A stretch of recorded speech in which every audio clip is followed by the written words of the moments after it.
ఎక్కడి నుంచి వచ్చారు మేడం మీరు? సార్ మేము ఖమ్మం నుంచి వచ్చాం సార్. మాకు 2023 ఆగస్ట్లో గురుకుల నోటిఫికేషన్ ఇచ్చారు సార్.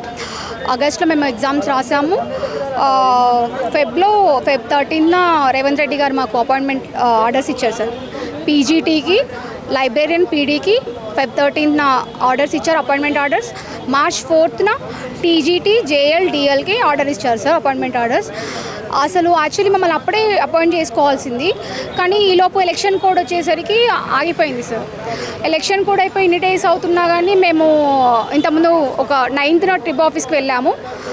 మమ్మల్ని ఇంకా ఎందుకు రిక్రూట్ చేసుకోలేదు, ఆల్రెడీ సార్ అపాయింట్మెంట్ ఆర్డర్స్ ఇచ్చారు కదా అంటే వాళ్ళు ఏం చెప్పారంటే మాకు ఇంతవరకు గవర్నమెంట్ నుంచి ఎటువంటి ఆర్డర్ రాలేదండి, గవర్నమెంట్ చెప్తేనే మేము మిమ్మల్ని రిక్రూట్ చేసుకుంటామని చెప్పారు సార్. ఇప్పుడు మేము సీఎం గారి ఇంటికి ఆఫీస్కి వెళ్ళాం సార్. అక్కడ సార్ పిఏ పిలిచి ఒక ఇద్దరిని పిలిచి మాట్లాడారు.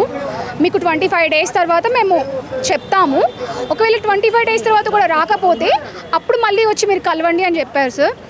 మేము జాబ్ ఆల్రెడీ అపాయింట్మెంట్ ఆర్డర్స్ తీసుకున్నామని మేము ఆల్రెడీ జాబ్ చేసేవాళ్ళు మా ప్రైవేట్ స్కూల్స్, కాలేజ్ మమ్మల్ని టర్మినేట్ చేసేసారు సార్. ఇప్పుడు మాకు ఎక్కడి నుంచి ఫినాన్షియల్ సోర్స్ లేదు సార్. మొత్తం మా ఫ్యామిలీ అంతా ఇప్పుడు ఎట్లా ఉందంటే అప్పులు చేసుకొని తినే పరిస్థితి ఉంది సార్. మాకు రేవంత్ రెడ్డి గారు మా బాధని మీరు విని మాకు త్వరగా అపాయింట్మెంట్ ఆర్డర్, త్వరగా జాయినింగ్ ఆర్డర్స్ ఇచ్చి మమ్మల్ని త్వరగా రిక్రూట్ చేసుకోవాలని మేము మీ తరఫున ప్రజావాణి దగ్గర మీకు అప్లికేషన్ ఇచ్చారు. ఇక్కడ ఇచ్చాం సార్. ఏమన్నారు అంటే ఇంకా వెయిట్ చేయమన్నారు సార్, ఇంకా ఏం చెప్పలేదు మాకు. So will wait for sir.